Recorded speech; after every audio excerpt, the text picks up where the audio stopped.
嗨，大家好，我是坦平树。今天是2025年8月28号。这一期我们继续聊聊恒大清盘，聊一聊中国的房地产。咱们先看房企的消息中国房地产报今天刊登一篇文章，是评论这个融创中国的孙老板。他的标题这么说的，他说亏损128亿元，孙宏斌的翻身仗不好打。他文章主要是讲这个融创中国公布了2025年半年报，那不是半年报亏损128亿吗？这个咱们以前都介绍过了他的文章这么说的他说至暗时刻已过，过去3年多，孙宏斌将全部精力压在化债和保交付这2个核心点上，战略极其清晰和专注。说有分析称融创上半年净亏损减少的背后，一大部分正是来自境内债务重组带来的账面收益。上半年融创通过境内债重组产生的收益达40亿元，已计入其他收益及收入中。在总规模154亿元的境内债化解上，融创拿出了整体重组的创新方案，提供了现金要约收购、股票经济收益权兑付、以资抵债、留债展期4大菜单式选择。哪个选择对债权人来说都不轻松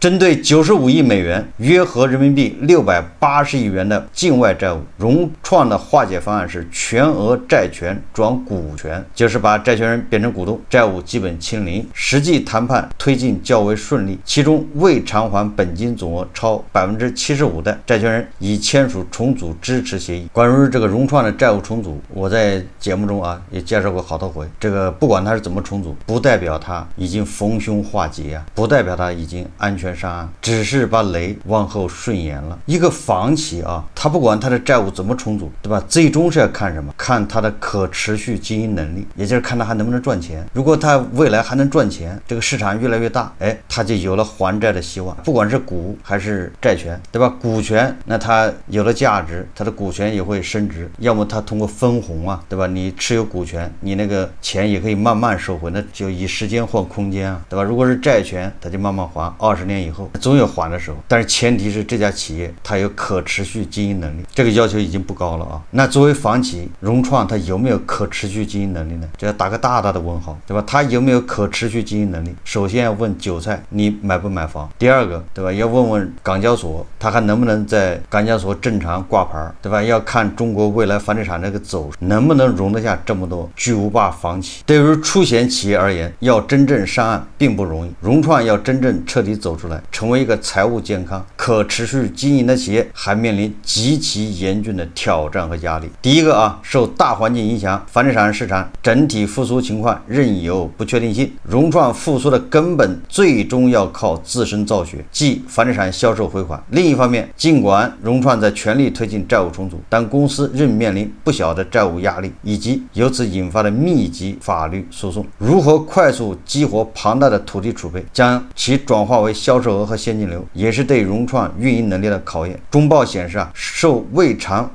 借贷、未付工程款以及日常应付款等影响，融创单笔金额超5000万元的诉讼，5000万以下的都不算那这毛毛雨，单笔5000万以上的诉讼就455笔，合计金额是1660亿，这都是融创欠别人的钱这些金额超过了很多上市公司的总市值，这钱你都要还了，人家把你告了，你化债化什么债？人家要你还钱。这些诉讼本质上是因为融创无法按时偿还到期债务，包括银行借贷、债券本息、支付供应商的工程款以及其他业务来往应付款项。债权人也就是银行、信托、供应商等，在多次催收无果后，只能通过法律途径来追讨欠款。而解决这一问题全部依赖于融创能不能把房子卖掉，形成正向的现金流。而融创的流动性依然紧张，截至上半年末，融创中国的借贷总额约2548亿，较2024年底减少48亿，但是现金及现金等价物仅44亿，比2024年同期减少一半。受限制现金142亿，也就是融创永远是缺钱，现金流永远紧张。融创方面称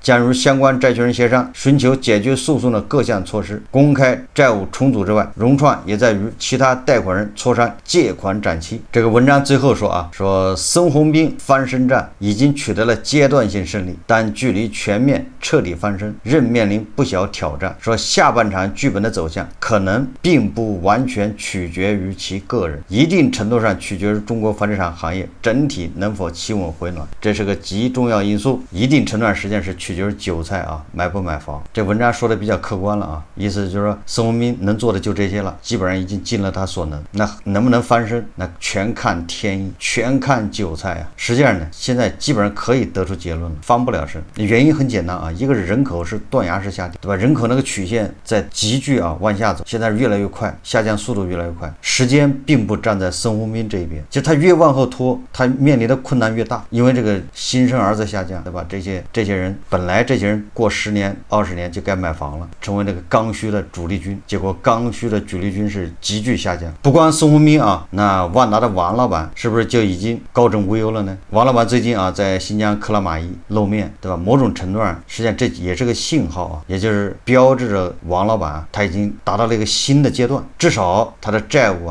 这个大头有了松口气的这种迹象。要不然他不可能跑到这个新疆克拉玛依到处去视察，要考察，要合作，还要在那儿跳舞，好像心情不错。今天有媒体报道每日经济新闻报道说，腾讯等224亿元收购48座万达广场，说腾讯出资近半，万达超200亿元交易初步落地。中国商界杂志也报道说突发万达超200亿元交易落地，说近期大连万达集团董事长王健林正通过一系列资本运作化解万达债务危机。互联网巨头腾讯、京东成为关键合作方。说天眼查显示8月25日由泰蒙、高和丰德、腾讯、北京市潘达商业管理咨询有限公司、阳光人寿保险等13家企业组成的私募基金苏州宽裕股权投资基金合伙企业正式成立，总出资额为224亿元，经营范围为股权投资、投资管理、资产管理等活动。这里面都是熟人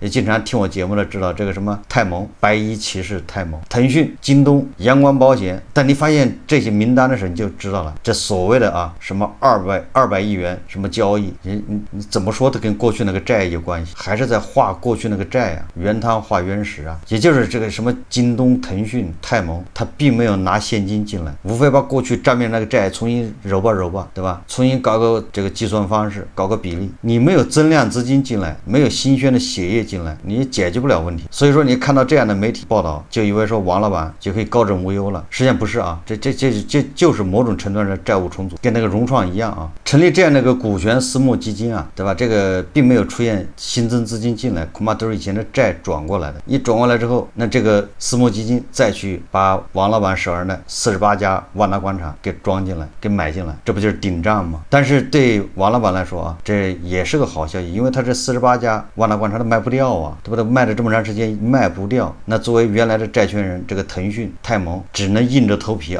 继续拿这个万达广场来顶债，你总比你啥都没有要强，对吧？是这么个逻辑对吧？这一切还都要回到2017年18年，王老板对这个万达在香港私有化，他就借了这个10几家战投的钱，然后签的还是对赌协议，对吧？这个万达私有化之后，再经过打扮，重新上 A 股。大家也知道你同样的企业，你在港股或者 A 股，你获得的溢价不一样 ，A 股都活跃结果事与愿违，对吧 ？A 股它没上得去，这时候没办法又重新跟这个战略投资者签协议，说我们重新再回港股。那这些战略投资者都已经被套住了，没办法，那回港股也行。结果又给了3年时间，还是对赌回不来港股，那你这回一定要把它回购了，你王老板掏钱把这股份买回去，然后这些什么腾讯京东泰蒙就能退出。结果港股上市也夭折，王老板哪有这么多钱去回购呢？作为这些机构投资者他们没有办法，如果搞清算，那啥也得不着，所以他们只能硬着头皮在王老板这个所有的资产里面挑肥拣瘦的，对吧？捡好的搞一些出来，消化一批顶账。一看还缺好多慢慢挑。这个过程中也允许王老板自己把万达卖给那些什么保险公司那个阳光保险，对吧？还有几个保险公司不已经收了万达好几家万达广场吗？我记得这个新华保险，对吧？就是万达广场的爱好者，他已经买了好几个万达广场，都是没办法，都是本质上都是顶债。同样的结论是不是泰蒙、腾讯、京东把万达广场拿过去，这问题就解决了呢？太太难。这个商业地产大家也知道，这个实体经济吧，实体店根本就不赚钱，都没有人了，对吧？大量的这个商铺都是空着的，你根本租不出去啊。那未来这个会改观吗？就是商场会像10年前那样人头攒动吗？对吧？这个大家都有答案。你只要回不到那个状态，那商场你干什么呢？商场要大量的这个运营维护费用啊，那个电梯，对吧？那个灯，那个空调，那个各种各样的环保措施，你商场只要一开门，那每天的那个费用，但是你没有人，对吧？商铺租不出去，那就是在亏损，亏得起吗？所以说啊，无论是孙老板还是王老板，对吧？无论他们财技有多高，什么债务重组、眼花缭乱的，这都是暂时喘口气。关于中国的房地产啊，我们看一看这个外媒它是怎么评价的。纽约时报啊，前2天有篇文章叫5年过去，中国房地产危机仍未见尽头。我们看看他是怎么说的啊？他说，中国曾经最大的房地产开发商中国恒大于2009年在香港上市时，中国的房地产市场正一片火热，当时市场对这家公司热情之高，以至于每有一个幸运的人成功买到至少1股，就有46人排除在外。也就是说，47个人去竞购1股中国恒大，47比1啊，只有1个人能买到，这个多火热吧？他说，然而时过境迁，如今已经成为中国房地产市场兴衰象征的中国恒大，周一也就是25号啊，从香港交易所退市。4年前，该公司首次预警财务困境，并在2年前寻求破产保护。背负3000亿美元债务的恒大倒下，折射出中国房地产行业缓慢而痛苦的崩溃过程。政府政策避免了市场突然崩溃，却带来了漫长的衰退周期。翻译一下啊，换种说法就是我们政府出政策，避免了房地产的硬着陆，对吧？避免脸朝下，但是啊，那也加剧了这个过程，就是周期拉长了这个时间，痛苦变得更长。他说，这次房地产低迷虽未带来像美国在2008年金融危机中遭受的那种毁灭性冲击，但其阴影已笼罩中国经济长达5年之久，且至今未见尽头。这个咱们要对吧？要解释一下啊。恒大是2021年9月份暴雷的，到现在是4年，所以他这恐怕是搞错了啊。根据中国国家统计局数据，上月新房价格创下9个月来最快跌幅，二手房价格也持续下滑，也就是咱们经常说的，就是新房价格是叫加速下跌。随着行业持续低迷，政府已出手干预，对部分负债房地产公司予以扶持，以防整个行业全面崩溃。作为中国最大的开发商之一，万科已多次依赖其最大股东国有企业深圳地铁的借款来应对其3659亿元的债务带来的偿付义务。说今年深圳地铁通过9笔借款向万科提供了243亿元人民币。万科周五报告称，1月至6月上半年亏损120亿元，同比增加21%。北京在2020年出台规定，遏制开发商过度借贷，由此引发一场螺旋式的下行趋势，将许多房地产企业推到破产边缘。但政府并未进行全行业纾困，而是采取了放宽购房限制和鼓励银行加大放贷力度等措施。这就是所谓的软着陆嘛。软着陆啊，就是形象点说啊，如果房子在开发商手上，或者房子在银行手上，简单点说，概括点说，就是房子只要不在韭菜手上，那都叫硬着陆。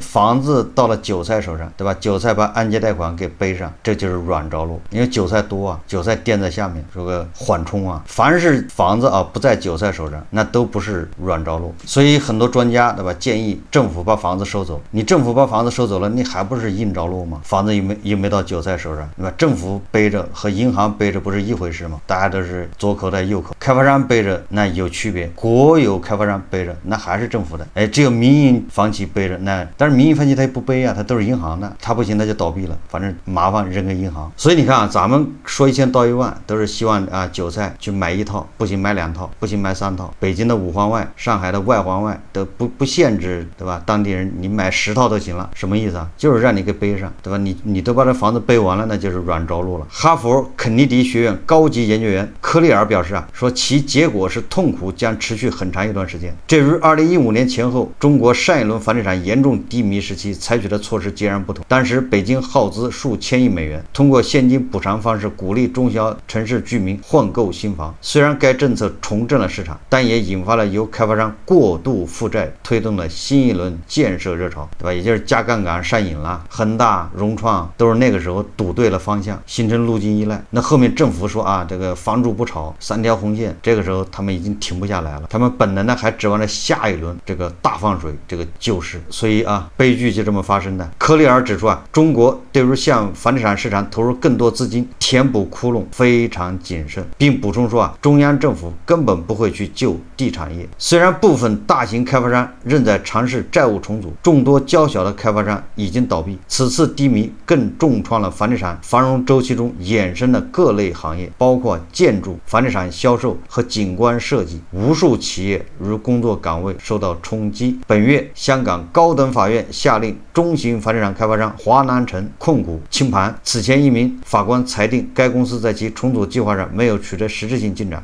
这个华南城实际上的往上追溯它也是深圳国资委的控股公司。房地产市场持续下滑，正值中国经济脆弱时刻，贸易战限制了中国发动其出口引擎的能力，而消费者支出依然疲软。政府虽向半导体、机器人和其他科技领域投入资金，但这些投资难以迅速填补房地产萎缩留下的缺口。房地产行业重要性如何强调都不为过。在其鼎盛时期，该行业约占中国经济总量30%，土地出让收入充实着地方政府的财政，众多中国家庭也将积蓄投入房地产，视其为最稳妥的投资选择。近期数据令人忧心，尽管新开工项目大幅放缓，库存不减反增。根据国家统计局数据，2025年前7个月，全国新开工住房面积较去年同期下降近20%。据上海市政府背景的财经媒体和研究集团第一财经称，目前商品房待售面积是历史平均值的2倍有余，也就是库存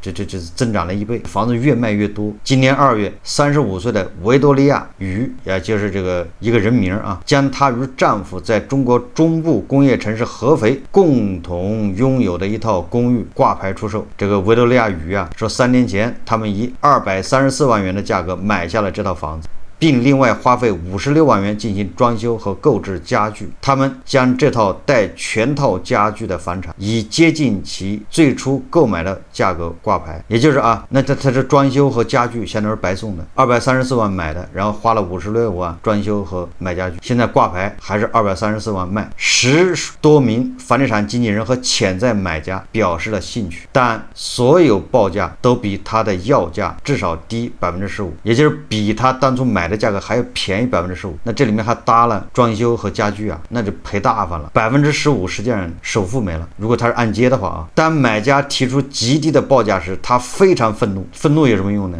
市场在这摆着，我就觉得怎么会这个样子，有这么差劲。他说于女士在一家农业科技公司做销售，她最终撤下房源，决定继续住在这套公寓里，因为她无法接受超过70万元的损失。现在问题是你损失70万都卖不掉，你还得要加大损失他说他的错误在于相信买房是一项稳健的投资。房屋中介建议他现在接受较小的损失，因为以后会更难卖出去。于女士也认为，合肥这样的2线城市不像北京或上海那样政治或经济中心，房价永远不会回升到过去的峰值。问题是现在北京、上海它也扛不住北京、上海很多地方跌的也是惨不忍睹本月，高盛在一份研究报告中表示，7月的销售数据显示，房地产市场复苏的一点迹象仅限于1线城市。但即使在1线城市，地方政府也在采取措施刺激需求，这与多年来抑制投机性购房措施形成了鲜明的逆转。本月，北京市政府取消了长期以来限制居民在郊区购房数量的措施。分析人士表示这可能会促使深圳和上海等其他大城市采取类似措施，以缓解供应过剩问题。那上海已经步了后尘了，上海外环也放开。这个昨天咱们介绍了了啊，你说北京的房商去年1年啊，1块地都没卖掉，那你说让人怎么活？所以他不放开能行吗？科技行业工作者张丽丽本月卖掉北京的房子时，对市场的疲软程度感到惊讶，说她最终以低于要价的价格卖掉了房子，但她很庆幸能成交，因为她遇到的大多是无意购买的只看不买的人，也就是看热闹的。很多人看房根本就没打算买，就是看看这房子跌得有多惨，以证明自己2年前没买是对的。很多人看房就是这态度，反正他没打算买，他是需要买啊，他还忍，所以他没事跑去到处楼盘去看房，但是他也没打算买，他只是看它跌到什么程度了。张女士说啊，在北京当业主的经历就像坐过山车，她在2016年抓住机会买了房，当时因为房价上涨太快，她感到必须赶紧买，之后价格继续飙升，中介打电话给她询问是否有意出售，她一直未出手，直到她和丈夫有了孩子，他们的房子突然感觉就不够住了，这属于改善型啊，但那时市场已经疲软，房价暴跌，她最终没赚没亏，等于这9年什么都仿佛没有发生。她说，也就是标志着北京的房价已经跌到2016年10年前。她2016年买的房，现在卖掉不赚不亏。说没有人跟我开价的时候，我就比较慌了。张女士补充到，都没有任何人愿意开价，这件事情就是很可怕。你看，在北京啊，都这种心态，突然没有了流动性，就是房子卖不了，没人要。最近深圳的二手房挂牌量急剧飙升了，就越来越多的房东把房子往出挂。据说啊，现在有7万多套了，快翻了1倍。也就是说，大量的人是越急着往出卖，越卖不掉。挂牌量一高，那大家都要卖的话，就得降价，这房子越卖越多啊。这就是《纽约时报》他对中国楼市的一个报道啊。最后我们再看一个新闻呢，这个是每日经济新闻报道，说杭州新婚夫妇可领10张消费券。这个可是过气网红城市杭州啊，对吧？新婚夫妇啊，能够拿到1000块钱的消费券，对吧？这也算是个利好啊，是出血了，对吧？你结婚，政府给你发1000块钱消费券，但是啊，你仔细一看，这个消费券可不太好领。今年杭州市推出甜蜜经济消费券，消费券发放时间将从2025年8月28号至12月31号，也就是从今天起啊，到杭州市区2级婚姻登记处登记结婚的新人，你就去登记结婚，你就可以申领总额为1000元的消费券，政府给你的结婚礼包不要嫌少，拿着。但是这1000块钱你先拿到手没门，这1000块钱是什么东西呢？原来它是10张100元的消费券，这个100元消费券还不是说就拿去就直接买东西，而是满2000减100，也就是你为了把这1000块钱拿到手啊，你得买2万块钱东西，这算盘打的，我的感觉这个多多少少是对人结婚的一种不是祝贺啊，也不是祝福，是一种讽刺，对吧？要么你就别送，实在不行你送消费券，你就是消费券不限额，对不对？拿去直接就能当现金用，你可以要求买什么东西，对吧？你比如餐饮，你就餐饮券，因为结婚你要办酒席啊，办酒席我把这餐饮券可以顶个1000块也可以。结果你看看啊，满2000减100的消费券，此次消费券需在线下门店核销，已扣除商家所有优惠后实际消费金额，享受满减抵扣。我相信啊，政府钱是花了，这个真金白银的政府是要往出掏钱的啊。但是呢，这个新婚夫妇恐怕也很难把这钱拿到手，那这钱去哪儿了？就大家想象一下啊，你不可能为了这1000块钱，你说我要买2万块钱的东西，你还得去他指定的门店那儿满2000给你减100。所以说，我觉得这个新婚夫妇冲这个钱去的少，那这钱政府肯定是会花出来的，去哪儿了呢？动动脑筋就知道了，你也不知道流到谁的口袋里去啊！不是婆罗门就是权贵啊！好，这期节目我们就聊到这里，感谢大家收看。如果喜欢我的节目，欢迎订阅、转发，也可以在下方留言评论，谢谢大家。